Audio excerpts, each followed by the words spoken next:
Висшия екологичен съвет се случи прецедент. За първ път в историята на Висшия експертен екологичен съвет не бе допуснато граждански организации да имат представител и да участват със своя глас в решаването на най-висшите екологични въпроси в България, какъвто случай е бъдещето национален парк Пирин и застрояването в него. Казва, че застрояването е възможно след обществено обсъждане. Какво означава това? Ще бъдат ли допуснати инвеститорските, така да се каже, проекти? Разбира се, ще бъде допуснат, ако обществото допусне това.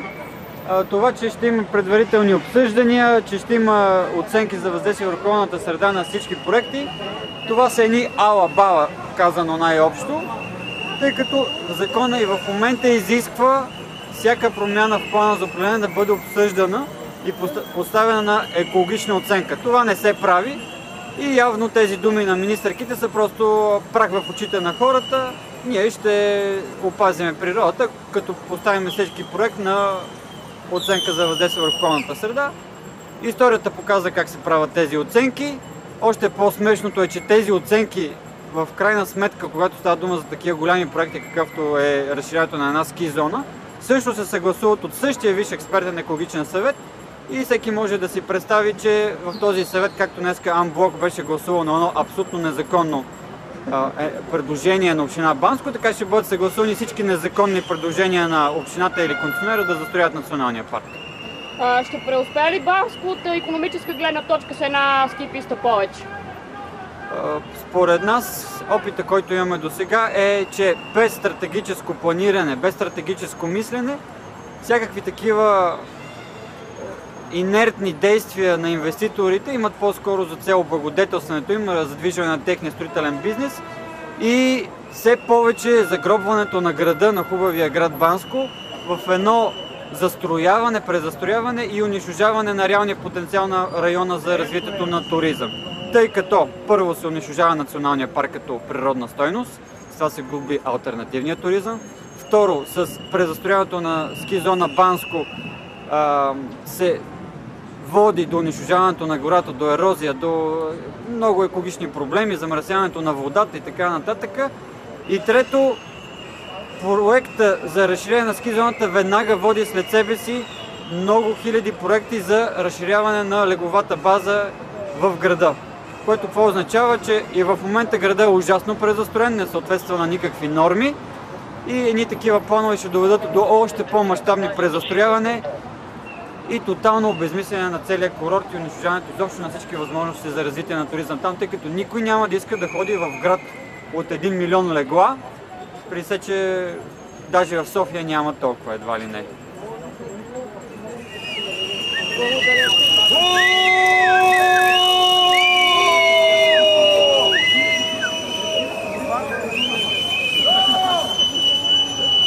Показателно за отказа на правителството и на Министерството на околната среда и водите да спазва закона.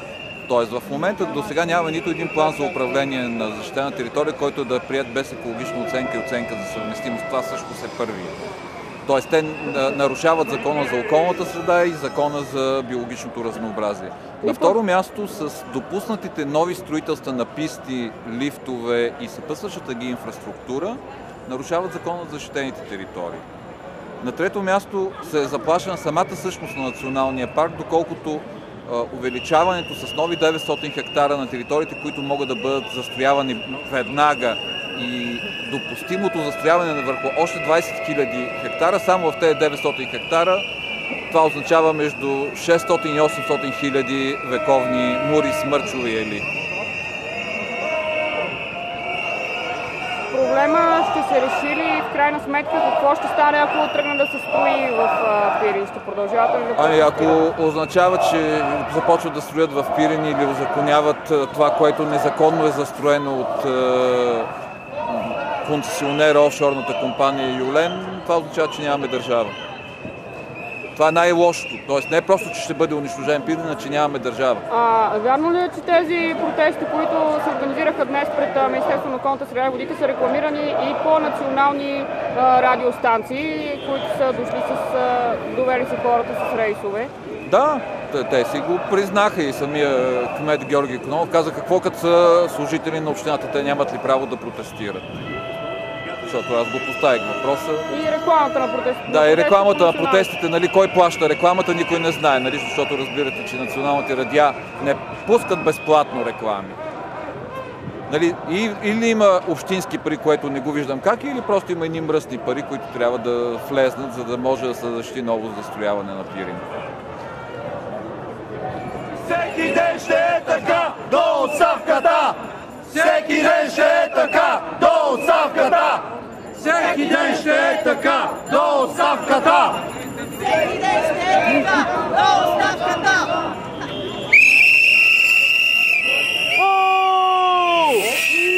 Продадохте България за жълти стотинки!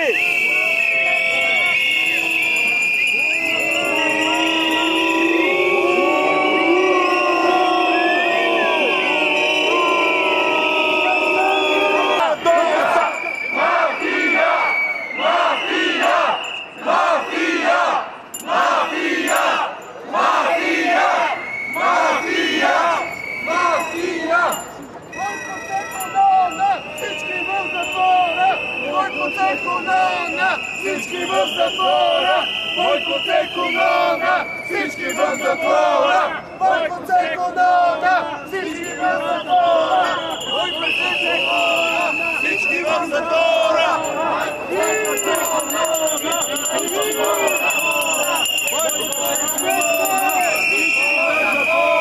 Голо Цеко и Юлен! Пирин няма да дадем! Голо Цеко и Юлен! Пирин няма да дадем! Голо Цеко и Юлен! Пирин няма да дадем! Голо Цеко и Юлен! Пирин няма да дадем!